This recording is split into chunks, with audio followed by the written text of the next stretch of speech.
AM 560. The Answer. Woo, squirrel. I got nervous. Because, he's not just an expert, he's my friend. Worried about him. And then I thought to myself, nah, he'll probably be okay. He's not vaccinated. Scott the Cow Guy Shellady. Hopefully you can hear me now. I don't know what went wrong. Maybe I had to put another 25 cents in the meter. One of the things I wanted to ask you before I let you go is because I'm in awe, and I mean it. I am in awe of this case with Instagram. The idea that a mother said her daughter is depressed, she's got all these psychological issues, she's a cutter, I don't know what the hell she was, and she's suicidal. Let's sue Instagram. Save me from my terrible parenting and save my daughter from the lack of her own character. And in California, she was awarded $6 million. Now, I'm watching the stock of Meta, and the stock goes up. But the reality is this is a floodgate, right? So if all of a sudden you have parents and kids who are underachievers and forever hopeless, we call them Democrats in my family. However, they can now sue companies who make them suicidal, depressed, and useless. That's a big, big judgment that just went down, isn't it, in California? It's such a slippery slope, Sean. You're exactly right. And we've got, different countries, Australia, and there's some European countries that are trying to ban kids from these social media sites until they're a certain age. But, at the end of the day, it's 100% the parents. It is. That's the problem. And then when the parents don't want to parent, they blame the school. When the parents don't want to parent, they blame Instagram. When the parents don't want to parent or they're really bad at it, it's never their fault. It's somebody else's fault. It's the government's fault. So, yeah, I think this is a real slippery slope.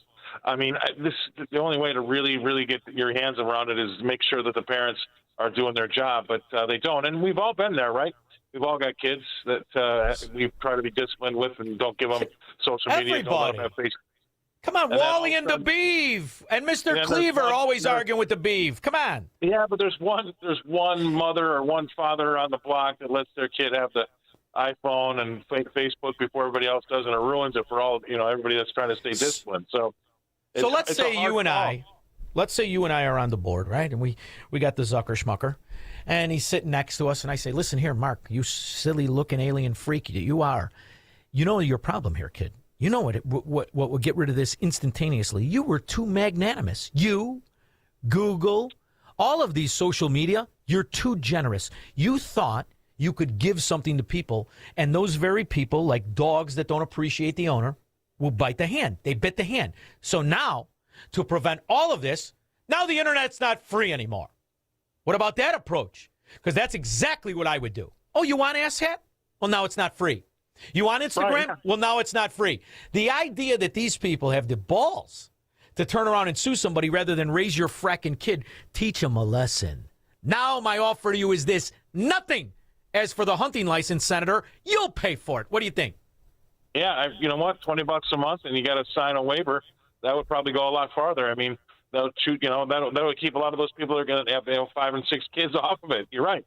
Make them do their jobs better. I mean, that would solve a lot, hey, or even $10 a month, and you have to check a box. As I read the waiver, it's not, anything that happens is my fault, because you're right. Exactly. It's free. Nobody cares, and nobody really appreciates it. Absolutely true.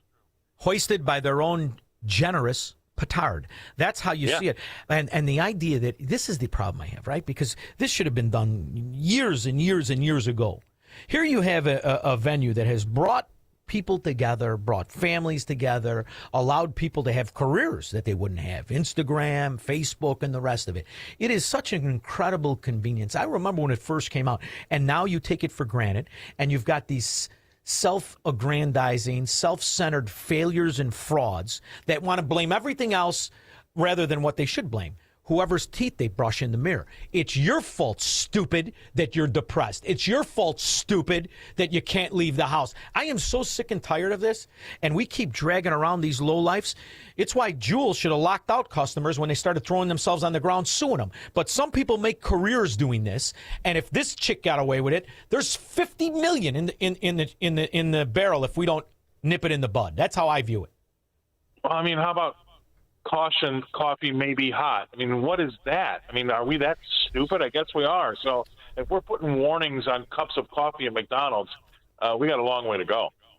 Couldn't agree more. And when you think of the convenience that it's brought to people and the way in which they've enriched themselves and the idea you're going to now turn around and blame that venue for your character flaws, it's the end of the world. But we knew this when they got rid of the floor of the Mercantile Exchange. I said it then. I'll say it now.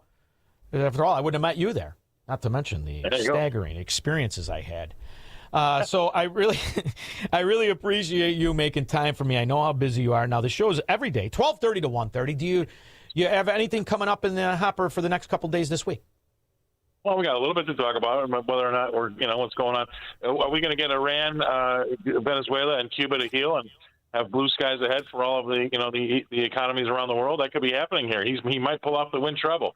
It's hard to fight a strip joint in Iran, too. I think that's the biggest part of the problem. And then maybe you could spend an entire segment on figuring out how Heavenly Bodies went broke with a $10 buffet that everybody who took advantage of it left there spending $1,000. Can you figure out that mathematical financial equation of how that place went broke?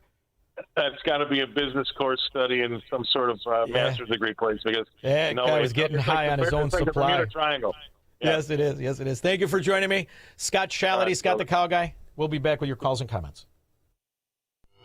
He's Sean Thompson. Hello, Mr. Thompson. And this is the Sean Thompson Show on AM 560. The Answer.